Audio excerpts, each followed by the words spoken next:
Hello, and welcome to the Sacred Science of Sound. I'm Professor Geraldine Glass, and I am delighted today to welcome three of our fabulous men speakers from the Sacred Science of Sound, Dr. Todd Ovakaitis, Jonathan Goldman, and Lee Harris. Welcome, and thank you for joining us for this conversation from the male point of view about the healing power of sound. I'd love to begin with sharing some of your thoughts about what is, you're all musicians, you all use your voice. What is the presence, the power of the masculine in sacred sound, in sound healing? Who would like to begin? Dr. Todd? Sure, but you'd never ask. Well, it's interesting. We're in these times where there is such a celebration of the divine feminine with the Da Vinci Code and all that was expressed there, and tours going to various locations to go to the sites where the divine feminine is celebrated. And I think it's always about balance. It's always about the yin and the yang. And whenever one energy is celebrated over and above the other, that it's really not being complete. And I believe we've spoken a little bit about the so-called Lemurian choirs that we have conducted. And the first of those was back on the date of the end of the Mayan calendar in 2012 on December 21st. And it was really interesting because we, as it were, pulled cards for it to define the energy of it. What was really interesting is that we picked both very high level divine feminine and divine masculine cards. So it wasn't just about celebrating one energy or the other, it was about the divine masculine and the divine feminine in a dynamic balance. And it is true whether we're doing high level physics and looking at vibrational codes that may have a bit of a yin versus yang flavor, feminine versus masculine flavor, or creating combinations of tones and tonal patterns with the human voice. We always have a balance ultimately of the masculine part and the feminine part, and the two together create something more exquisite than either alone. Jonathan? Balance. I was just thinking as Todd was talking that in probably around 1991, 92, I came out with a recording called Gateways, Men's Sacred Drumming and Chanting, in order to, if you like, embody and encode the divine masculine. And the next year, I came out with a recording called Trance Tara in order to embody and code the divine feminine. So I think on a level, if one is going to truly be a conduit of light, love, and sound, it's got to be a mixed bag for everyone. I mean, it's fine if it's not, but for myself, it's really necessary that both aspects of our essence resonate together to create the one. And I was smiling because when we talked about it a little bit, Jonathan, you said yang is the masculine, it's sound, and yin is the feminine, it's stillness. And I had to laugh at that because, Well, just as an interesting thought, and I think you gentlemen will probably agree that maybe not, but I think that a lot of these things are metaphors and everything is fluid. Once we're into sound and once we're into vibration, it's all fluid. And therefore, to get locked into one area of being masculine or feminine is limiting. totally. And Lee? Interesting listening to what you were sharing, both of you, because what hits me about it is I always had a bias towards the female voice with vocals. When I was listening to singers, I would tend to prefer female voices over male for the longest time. But when I record, my favorite thing to do is to blend, to stack several vocals and to sing from what I experience as a more masculine feeling and sound in me, and then add a slightly more feminine harmony, and that's always my favorite sound when those blend. So I agree with what you guys are saying. Really, I think music's always harmonizing in some way because of the geometry that's underneath it. And so I think that's why we love choirs of voices. And for me, the balance between the male and female voices when it's choral, there's something that just feels very open and unifying and whole to the body that's different when you're focusing on one specific voice or one specific tone. And just, I'm going to throw in here that even from my perspective, the most masculine voice that I can think of, which is the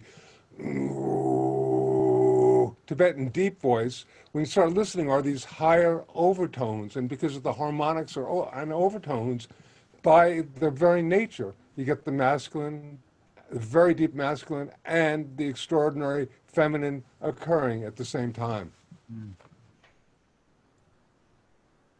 What, Todd? Hmm. Well, to highlight that, we actually did some spectral analysis of the frequencies from the choirs. And this is Morley Carroll's information from Cryon. And during a channel, Cryon asked me whether we produced very high frequency sounds. And I felt that we did. And then we actually went into a lab and proved it, that there are many patterns that hit well above 50,000 cycles per second, way above what it's even audible. So I think as you're saying, when you combine the masculine and feminine voices, even just a deep masculine, you get ranges of overtones and harmonics that creates the balance. And often it's the part that you don't hear that creates the most profound effect on consciousness as well. How do you think, in terms of the Lemurian energies, I was thinking about in everything that's going around in our world now, how do you think we can cultivate through sound these memories that are in every human being at the cellular level of peace, harmony, unity, love, the connection with the whales, the dolphins? How can we cultivate that now through sound? Oh, it's fun. I think that's the work that all of us are doing in our own ways. Yeah. One way or another, we're inspired to different flavors of that question or different facets of some luminous gemstone of vibrational patterns. And I think whatever part that we're drawn to share and teach passionately, that communicates the experience. Just what we have already in our own individual journeys have learned of who we may have been or what we may have done before. As it relates to what's useful now, I think as we share that, we naturally trigger other people's remembrance as well. It's interesting when you ask that. What I remembered was many years ago I was doing a personal session with somebody, and the Z's spoke to them. The Z's are my guides who I channel. They spoke to that person about why it's so important to create. They said when you create, you are connecting back into angelic energy, and that was specifically the word they used for this person, but I believe it's true for all of us. And you are bringing something onto the earth, bringing a frequency or a painting or a piece of poetry that not only is for others to experience and calibrate with that frequency, but is really important for you as a creator, because you get to see angelic frequency reflected back to you. It's why so many creatives, if they, a lot of creatives will say, oh, I'm blocked or I'm depressed. And those two things tend to go hand in hand. It's like as a creator, you have to be constantly following that compulsion to, in the way that you're asking, it's like all of us here are compelled for personal and collective reasons to bring through ourselves frequencies and levels of consciousness that it's great to share with the world. And there's some level of compulsion around that, but there's also that personal relationship that we have when we experience, whether it's Lemurian frequency or angelic frequency or whatever it is our soul wants to bring through as medicine for us and for others. It's a reminder of, for me, the power of creation and the power of our ability to be a conduit for that creation if we can focus, align, and allow it through. Well, perhaps the question could be stated, what is both the therapeutic power as well as the transformational power of sound, which are two flavors of the equation? Wonderful questions. And, I know that we can all sort of hold forth for probably hours on end, including you, Geraldine, on this topic. And I wish, when I was younger, I used to have pat phrases of, oh, if we can just put ourselves in alignment through vibrational use, then we'll all be fine and at one with the divine. And, I can say that, but it's such a multifoliate, complex question in terms of how to use sound, vibration. And from my perspective, sound is, if you like, needs to always be coupled with consciousness in order to have a, if you like, consummate effect, because if we just deal purely with the concept of sound, we're getting only one aspect of, if you like, the quantum resonance of the universe. We really need to encode intentionality, consciousness, whatever you want. So how is the sound behaving? What is your purpose behind making the sound? Ultimately, I know with everyone here, our purpose is to, bring higher levels of consciousness, light, and love to the planet. And I think that's something that everyone needs to consider. Yeah, very well stated, Jonathan. The patterns that we share when we gather large groups of people together, typically 400 to 900 people or more, every single pattern that we sing is always preceded by the intention for it. And it is more important that there is a clarity of intention than a precision of the note. From my perspective, yeah, the higher you are able to work with consciousness, the more important the intentionality and the less important the actual frequency is. A lot of people so focused on, I need to be hitting 432 or 528 or whatnot, or A demolish, whatever the note is. And, we forget, well, what is the purpose? And Geraldine, I know you work with the quartz crystal bowls, and I know that you've had the experience. As your intention shifts and changes, the tonality of the bowl will also shift and change. Will you validate that? Yes, and I mean, I always tease and say I never met a bowl I didn't like, because there's times that, the 432 is just it, and then there's times the 528 is it, or the 440, or anything in between that. They're all doing something to help to raise the consciousness and to bring us to, as you said, to that feeling of love in the body. What does that feel like? What is the sound when it gets going in the body? What does it feel like? And can I just throw a question at Lee? Lee, have you found that the angels want to be locked into one particular frequency? Mm-mm.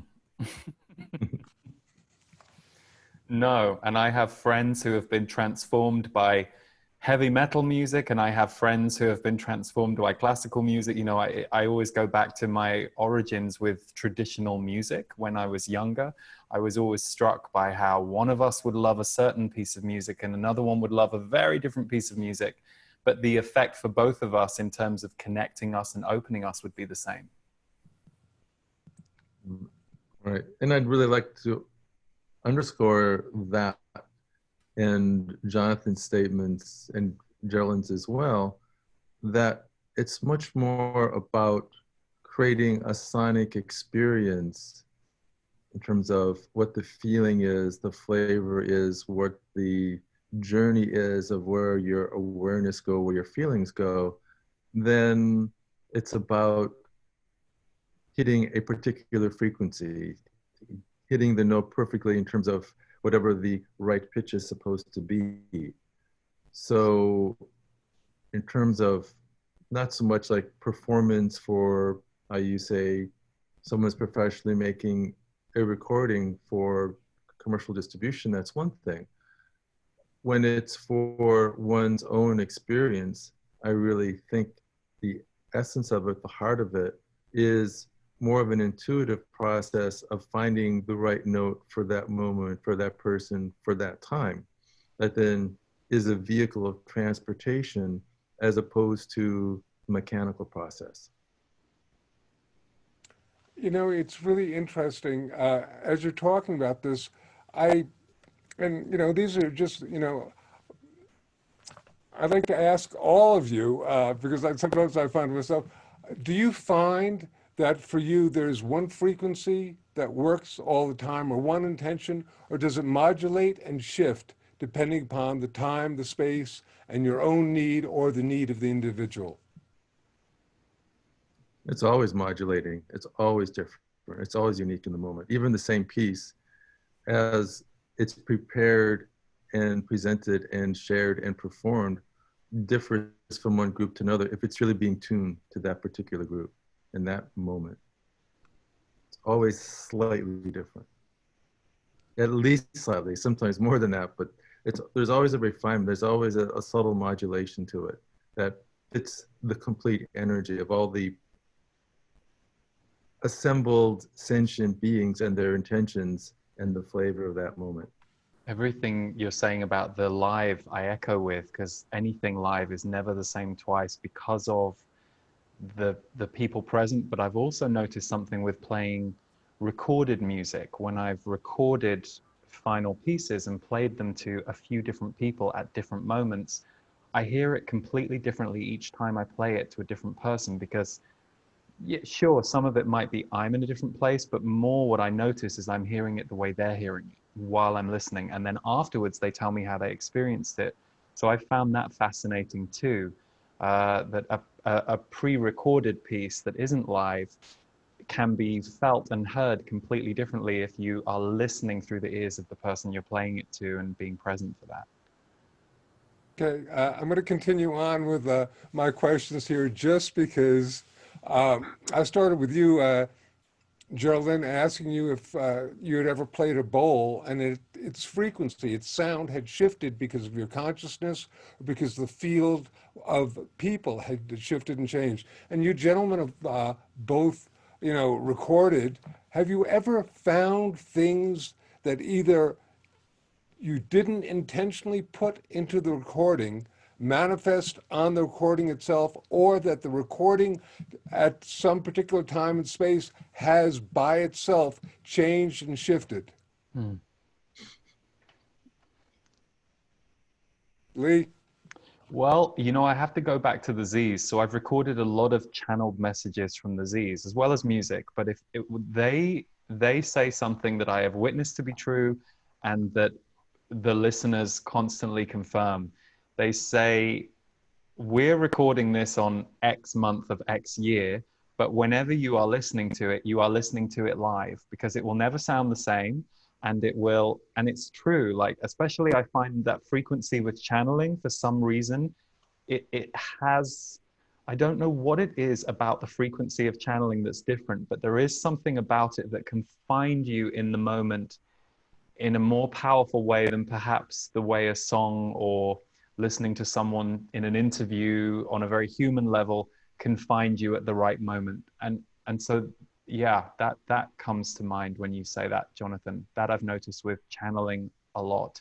Music too, but channeling especially. And Todd, with your Lemurian choir, Mm-hmm. you got to have stories about that. Well, we have a lot of recorded experience, and for me, the same piece feels different almost every time I play it. And what I'm tuning into isn't so much what it sounds like or whether there was some perfection of whether they hit a fifth interval perfectly or not. It's more going back into the experience of what it was and feeling into the audience experience or the actual participants in the choir, what they were experiencing with it, and also what I experienced. For me, it's that subtle movement of word transports me emotionally as I listen to it. And if anything, what's remarkable is that a particular piece can bring a similar emotion time after time, when usually emotion tends to extinguish with an experience. So there's something about it that I know it's right when that type of experience is recreated, that the deep emotion is brought forth. And so it can even sound a bit different. And occasionally when I'm listening, I realize that something really magical was created in it that wasn't in the scoring, wasn't in the script. And it's often like hearing these extraordinary high-pitched harmonics, like it's the voices of a choir of angels over and above the choir that becomes part of it. You know, on World Sound Healing Day, I played, that's, Jonathan, you want to talk for a moment about that, what that is? But I had an incredible experience on that day this year. World Sound Healing Day is a blessed day that 20 years ago or so, I was given, if you like, the concept of trying to co-create a phenomena in which people throughout the planet would make a sound for what I call global harmonization in order to raise the vibrational level of all sentient beings. And we're going on our 19th year now, and there are tens of thousands of people who do it. And we work with the ah sound because that seems to be a good sound for the heart. But once again, trying to find, you know, there have been various types of measurements about, what's happening and where. But bottom line that I want to say is that, and I know that Todd, you're doing this with the Lemurian Choir, the idea, and I wanted to talk about this just in general for us. How can we use globalized sound to shift and change our planet? That's a wonderful question, actually. If I were to say what perhaps the most powerful way would be to transform world conditions, more than giving everybody food stamps or more than whatever this PPP program or protecting your paycheck or any other type of more just pure pedestrian type of experience. If the goal was to create literally as much harmony, brotherhood of man, expansion of awareness, it would be, as you've done with the yearly event, you'd be getting as many people singing in a harmonious and conscious way as possible.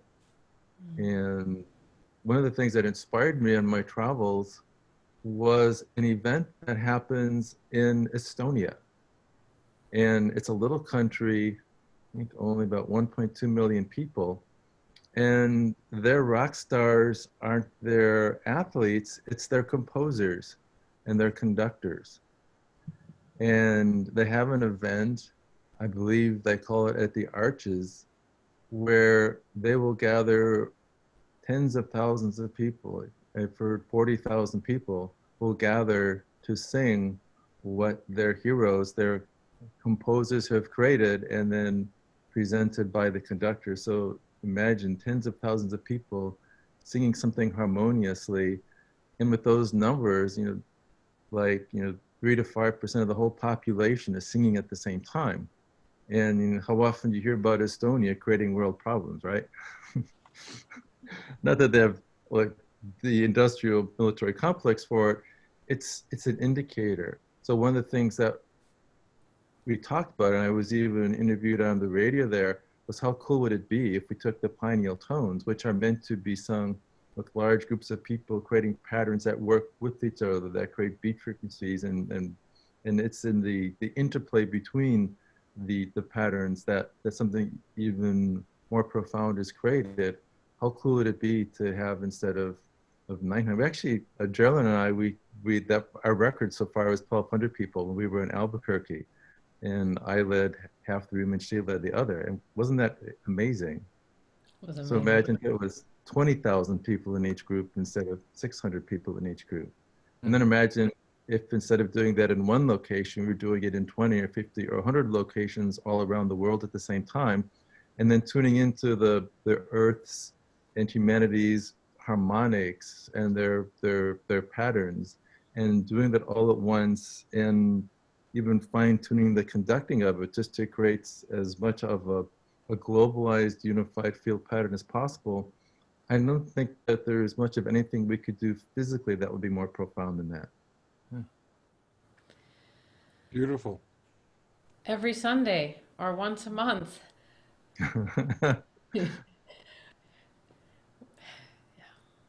Lee, what do you say? Well, I'm just seeing well, here's an intent, right? Okay, how does this get set up? I'm like, okay, well, we're all on Zoom now anyway, so yeah, I know there would be a whole time lag thing, but this is an interesting puzzle to solve, because it would be quite amazing. You know, you see the power of the global meditations Right. that happen. So yeah. I have nothing to add apart from this sounds great. When do we start? Once again, it's been happening on February 14th, which is in the United States Valentine's Day, for about 19 years. And I actually had for some reason, some vision that we would be talking about this as an idea of, coalescing our ideas, because there's so many different people and different groups doing their global sounds, global meditations, but there's so few of them that are really doing it as one coherent group. And I think that when we learn to do that, humankind will have evolved to the level where we can literally shift the whole vibratory aspect of our planet.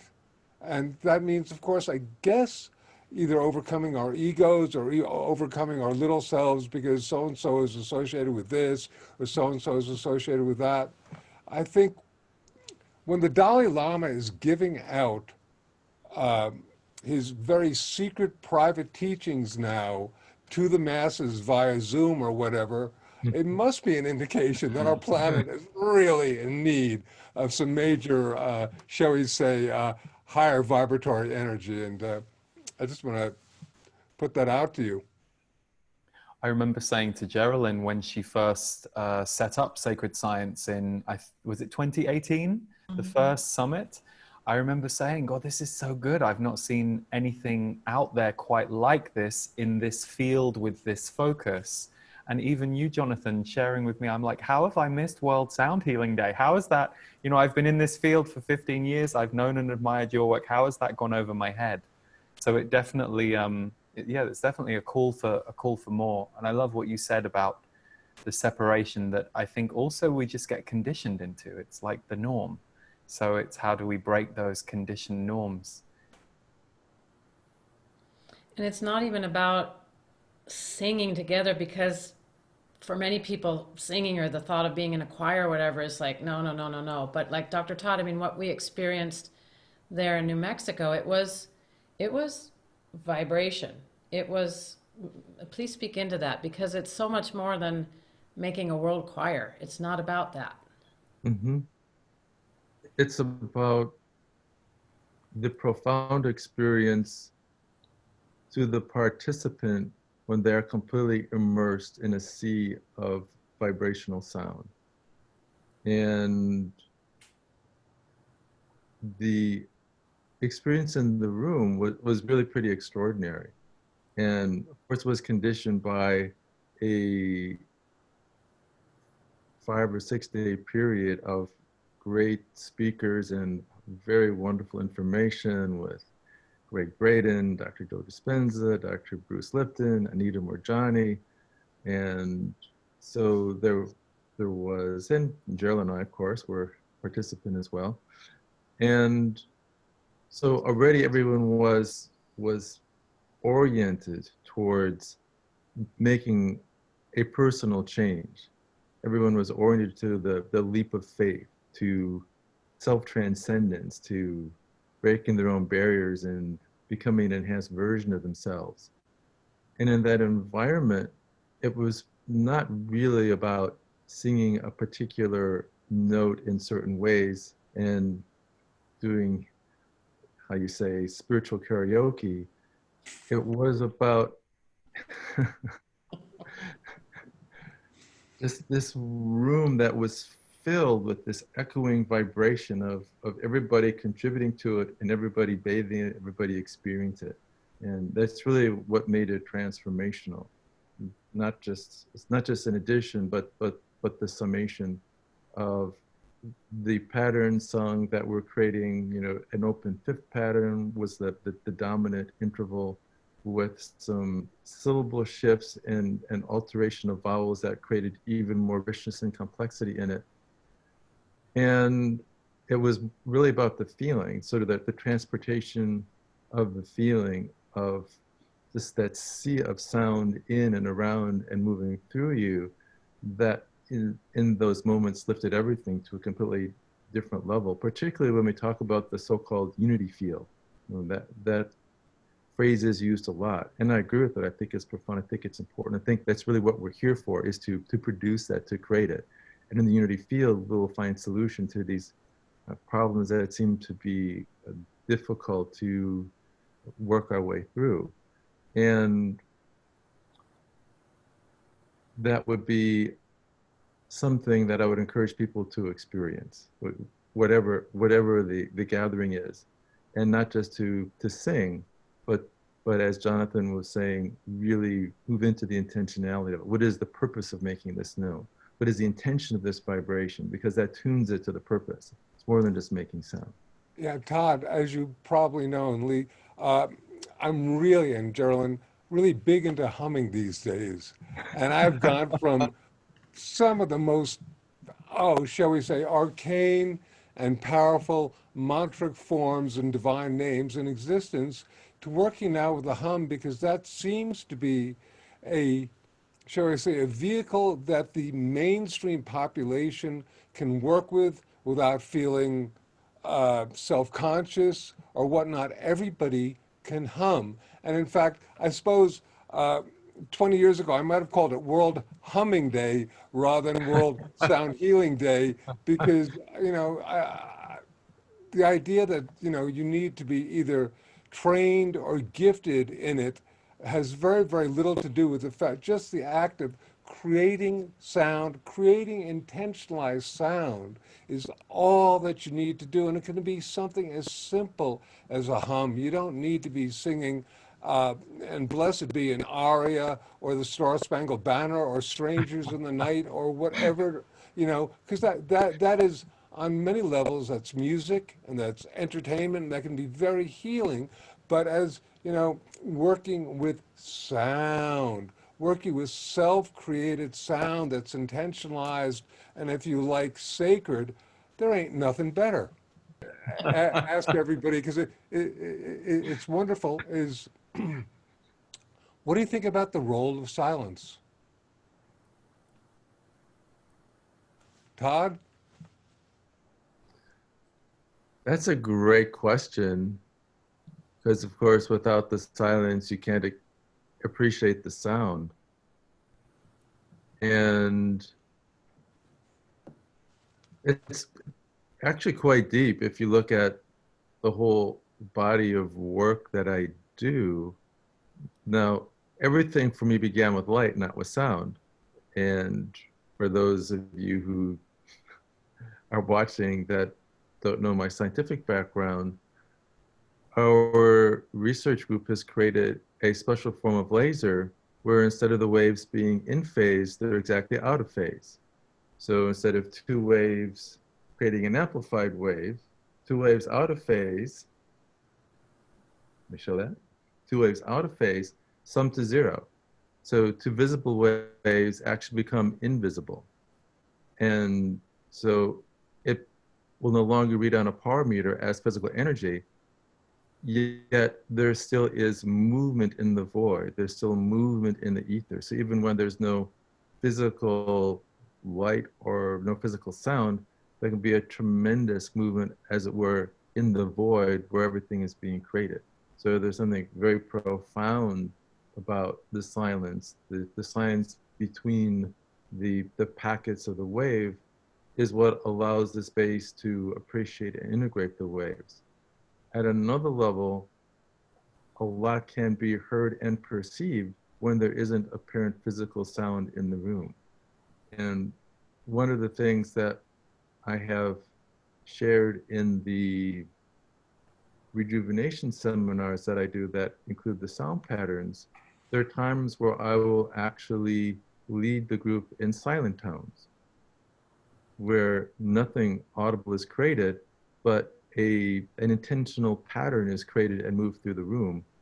And often people feel that that can be as more powerful than the audible tones. I got to jump in and go, yeah, totally. Because on one perspective, also, I like to think that it is in the silence that literally the shift and the change that occurs from the sound manifests greatest. Because if you're going from one frequency and all of a sudden change it, or one tension and suddenly change it, you don't give the molecules and the etheric field the time to shift and rest and change and make the adequate transformation that can occur. So, and I love silent sound. Lee, I wanted to ask you about silence, though, please. Yeah. So my direct experience of that was the very first time I saw a kirtan, and that wasn't until 2012 to be live in the room with one. And at first, my programming, which was used to at the end of a song, doing this, because that's how I'd been trained all these years. At first, it was unusual to have the silence, but what I immediately noticed was I noticed how I felt internally at the end of each 10-minute, 12-minute, 13-minute chant journey, which was very different to the distraction and the thing that you go into and then there's the next. So that was something I experienced in a concert setting, kirtan concert setting, and that was profound. And then I started to crave silence between the songs. And the one thing it's funny, when you were speaking about silence, Dr. Todd, I don't know if I've ever heard silence. Because what I always notice is when things are silent, I feel like I hear so much when there is silence. And I don't mean birds or traffic noise. I feel like the times I have got really silent, I feel like there is a non-musical music of the cosmos that's more amorphous to me. It's not something I can identify in notes, but it feels almost like shapes or information is there in the silence that I don't often get to feel because it's hidden behind all of these other visible sounds that are distractions or entryways, depending on how you look at it. Yeah, exactly. I would describe it as tuning into the quantum fluctuations that are self-canceled. So there's a quote unquote 0-point energy to them, but there is tremendous information and form within that apparent silence. Just real quick, the idea in certain traditions, and we used to call this the Atlantean clap, now we could call it the Lemurian clap, but in certain traditions they don't actually applaud, because one of the easiest ways of breaking down the field of energy from someone is using a rattle or whatnot, or even clapping. So here you've spent all this incredible time building this incredible field sonically with your music and your intention, and then you break it down. It's almost like we can't deal with the field that we've created, so we have to destroy it. Yeah, and it does, it breaks everything. It's interesting because I haven't experienced performing music as a performance for a long time. I have experienced placing a song at the beginning and the end of a 1-hour channeled session where there's no clapping, because people usually are often lying down on their yoga mats and with blankets and everything. So it's been a long time since I've noticed that break from the stage. But as an audience member now, it just seems noisy and distracting, and it's okay because I go with it when I'm in those scenarios, but it's definitely like it feels like it's a rest for the focus of the audience. And I personally like to, if I'm going to focus on something for 2 hours, and then I will. So I hope that's something that we as a society can embrace more. Yeah, I just want to suggest that I think that a lot of people are so busy and anxious these days that they don't know how to go into that place of silence. And very much they want to really change the vibratory field of the planet, but they don't seem to be able to get to that still point themselves and allow that to occur, let alone if you have a large audience. And Todd, I'm sure with your Lemurian choirs, you are in silence after you've done the sound. But a lot of these people, you know, in these very large festivals, they go from one song to another song without the silence in between, regardless of how sacred it is. And I think that's something we really need to begin to understand. Question, in that silence, and Lee, you spoke about shapes, and in that silence, could you speak into the pineal gland, into light, into sacred geometric shapes, and what's really happening structurally in that science, in that silence from quantum science? I will comment on the pineal at least as we have received information about it. And this is more of an esoteric statement and an intention that's created in the so-called quantum choirs. And as a medical doctor, if you want, I could certainly speak to the actual biochemistry of the pineal and the function of how it works in the brain, primarily as a receptor of light. I mean, the third eye actually in reptiles is the pineal gland that's outside of the skull, which has moved into the brain evolutionarily. So it literally is a type of third eye, and the optical pathways still go into it, and it sets our cycles of activity and the hormonal fluctuations that have their so-called diurnal or daily rhythms. So that's a little bit about what the pineal is functionally. And from an esoteric standpoint, when we are gathering in groups to create the tones and tonal patterns with intention, the idea is that the pineal glands of the choristers connect, and it creates a group unified field transmitter that is interdimensionally sending communication through the cosmos. And it's for, as it were, those civilizations or sentient beings with the ears to hear that kind of interdimensional patterning that we can communicate quite instantaneously and effectively throughout space. So that is kind of a bigger intention for the pineal glands, and a reason that we gather as we do with the intentions. Part of it is for that individual and even that group sound vibrational wave bath experience that is profound and transporting, and then to create something even bigger, which is a type of broadband communication with the cosmos.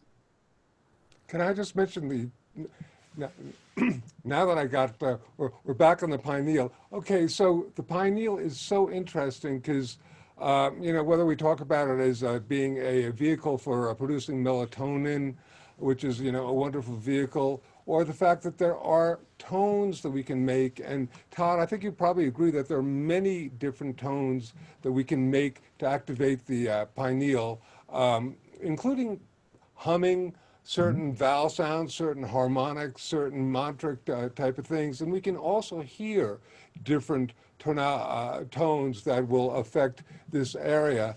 And, you know, on a level,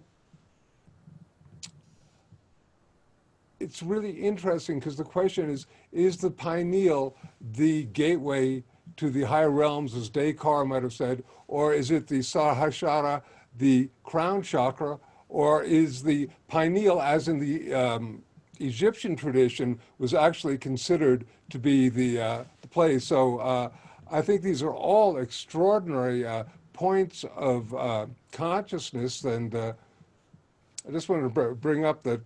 Golly gee, what an interesting thought. We could do a whole panel on the pineal. We surely could. True. Maybe we will someday. Uh, I And think have a channel too.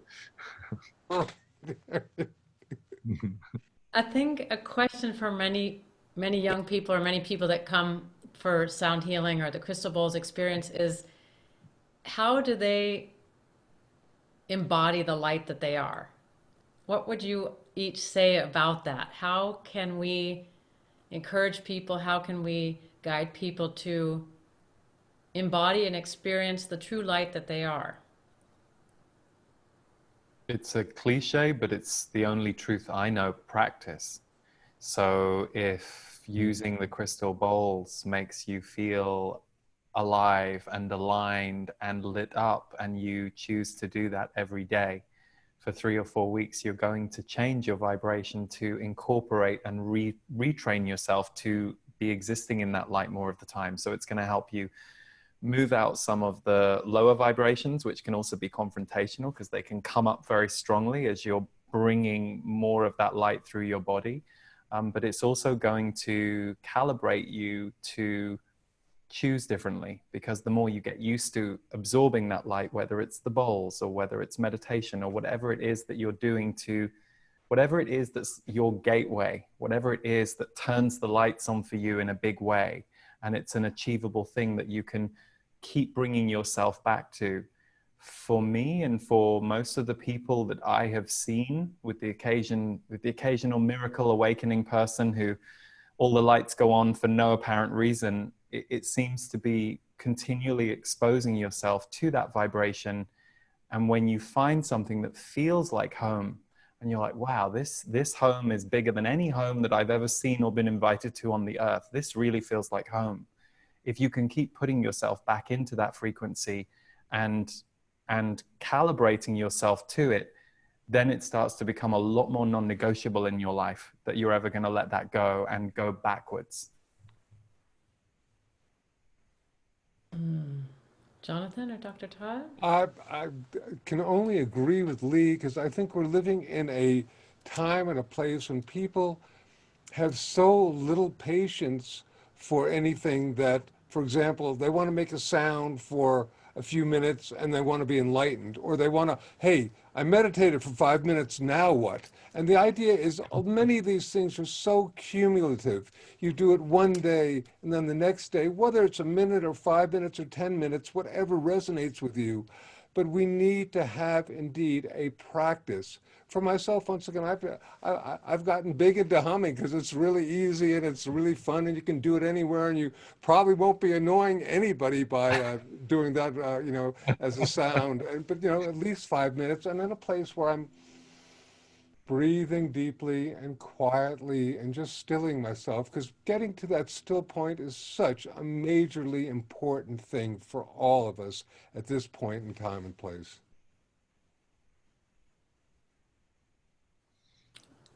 Right. And I think the issue is not so much the question of whether we are an embodiment of light. It's echoing what both of you just said, which is more getting into the state where we realize that that's what we are. And as I reflect on what you've said, for me, it's more really going into the silence, into the quiet, and in the quiet, then, as Lee was saying, the information percolates through, it comes into awareness in a way. There's the realization of who and what you are at another sense, at a deeper sense, so at the level of pure being as opposed to biology. And yet for someone else, the access point might be humming a particular tone. It could be listening to a particular piece of music. It could be doing a particular yoga posture. So I think that really is a very good point. It's whatever an individual's key is, what's their personal lock and key, and what is the key that will open that experience for them, whatever their pathway is. And that it really is about consistency of practice. And even if it's only a few minutes or 5 minutes or 10 minutes a day, if it's consistently done, and it's a personal access point that keeps bringing you back and back and back and anchored, until then there's the realization of your deeper connection of who and what you are, and the greater reality of what you're connected to. And that's, I think, where we get the unity feeling, that we get beyond all the distinctions of gender and color and race and where we come from, and get that feeling that we're made of the same fabric. We are stardust. We are golden. Mm. Mhm. Have you had, have each of you had a very particular and profound experience with sound? Is there something you might share with our viewers? Dr. Todd, you want to start us? There's so many, it's a little hard to choose. Mm. Probably the most profound for me was after about 4 years of working with the tones that I've called pineal tones, since that's an access point, but pretty much everybody's tones are pineal tones. Just working with the tones that I share with the choirs now, at a time before that was even an idea. Yet I was teaching these patterns and getting groups together and amplifying the vibrations of it. And what opened after 4 years of that experience, I remember quite clearly, I was at this wonderful restaurant in Southern California, the Pacifica, which is where I first met Lee Carroll. So it had that, who's the Cryon Channel, and a very good friend of mine. So it has that overlay of it. And there was this beautiful seafood restaurant, and there was this wonderful cauliflower puree. And I began hearing, I would call it the song of the spheres, like a choir of angels. And shortly after this, almost like a setup, that same evening, a little bit later, I had a good friend and Archangel Michael channel named Ashar, who sadly is no longer with us. And I asked about the experience. And I said it felt like I was literally hearing the choir sound like 1,000 angels. That was a song of DNA. And so I had the opportunity of the immediate validation that was what I was experiencing. And somehow there is an integrity of the DNA structure in cauliflower that was an amplifier, interestingly enough. So I definitely have become even more fond of cauliflower since then. And that I was actually hearing the song of my own DNA, the internal choir, the song it's always creating, which shifts and evolves over time as we evolve. And then I was able to tune that to listen to anyone's choir as I chose. And sometimes I share that as a practice as well, like tuning into the song of your own cells and using that as a practice. And then have a whole group of people sing your own song, which is very amplifying. So I'd say that was one of my most profound experiences, where a whole perceptual pathway opened up. Thank you. Lee? For me, it was both times I was around 21 and 22. And at 21, I started hearing music, which I then learned to bring down, and create into songs. Well, they were already in song structures, but I learned how to bring them to the ground, which was the first time I'd ever done that. And as a fan of music, that was a profound awakening and something I didn't foresee or anticipate, but it also, it always came from above. And so it was an opening to that cosmic force that was bigger than this little human self and this little human world. So that was number one. And then the second one was hearing the Z's, my guides, which took place about a year later. And I've since asked them, and they said, well, the two are completely interconnected. That was your primer. And they've always said that their words are irrelevant. They said the words will be very important to some of you, and they will help guide the mind to open certain windows of awareness. But they said many of you won't even hear a word that we say, and afterwards you'll worry that you missed something important, and they'll say you didn't miss anything because it's frequency.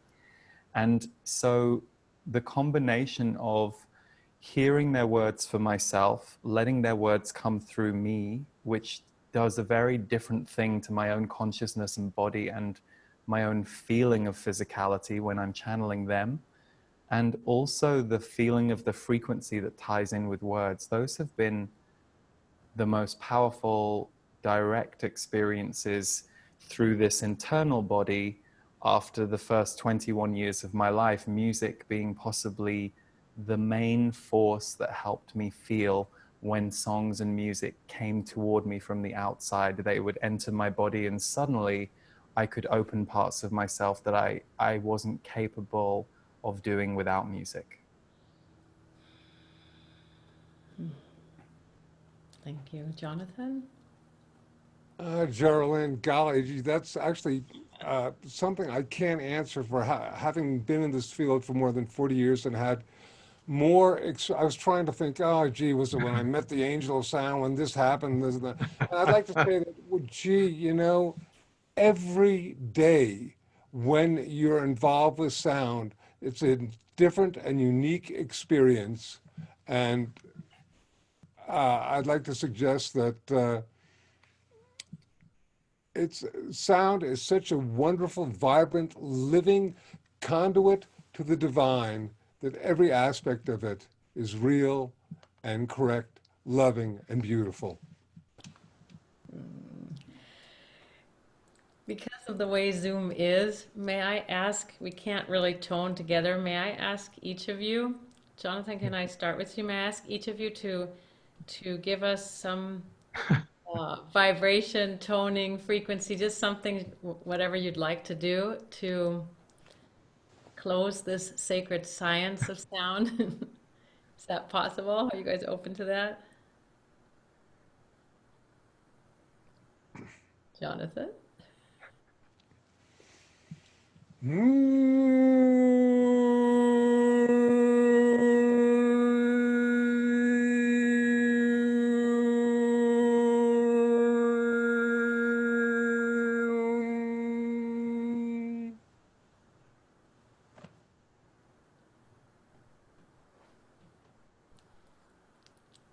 Dr. Todd? Mhm. So this is a short little pattern, and it has the intention of activating DNA codes for mastery.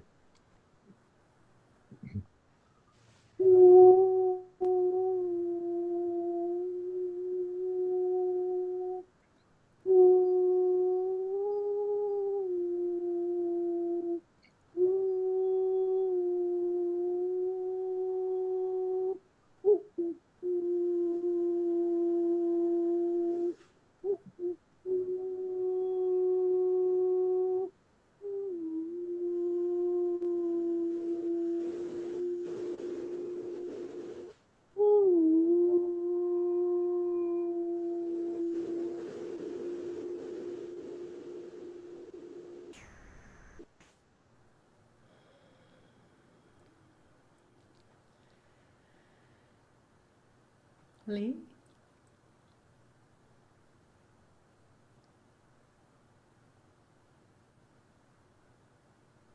Something for balancing our bodies in these tumultuous roller coastery times is my intention for whatever is about to come through.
Thank you to all of you.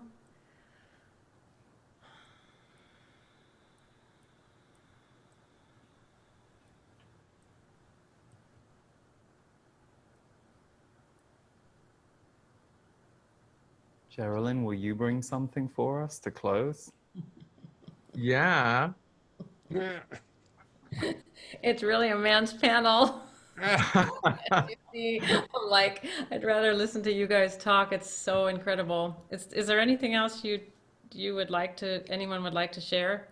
Well, we've all been men and women before, and who knows who and what will be in the future. So I invite the man in you to.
Thank you all for your contributions to the sacred science of sound,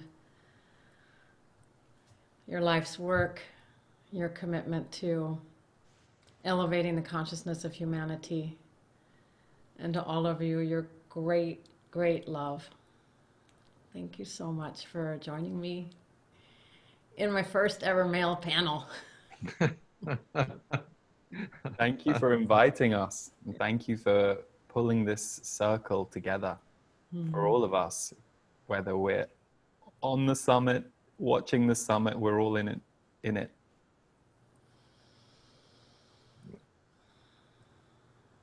Gentlemen, Thank you. it's been a pleasure resonating with you. Madam, it's always a pleasure to be in your field, and together we can change the world. Amen, brother and sister.